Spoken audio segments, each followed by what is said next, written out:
Forsaken fight. Champion Forsaken fight with the explodey dudes. Got him. That was way too easy. Oh, 80% chance? You still didn't give me a freaking what the frick? I wanted to talk about this because this is a really common thing that humans do.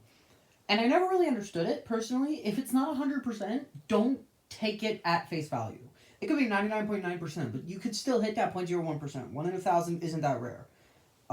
Well, it is pretty rare, but besides the point. It can still happen, is my point. And I've always found it really interesting how if it's like a lower than 20% chance, humans will still be like, ah, that could totally happen. But if it's above an 80% chance, you just assume it's guaranteed.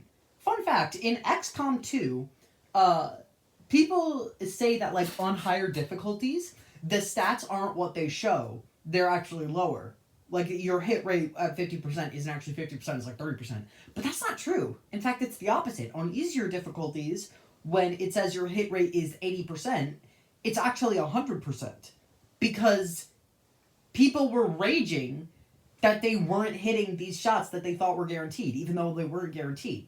The hardest difficulty of XCOM 2 is actually the only difficulty in which the chances that the game actually rolls are the ones listed.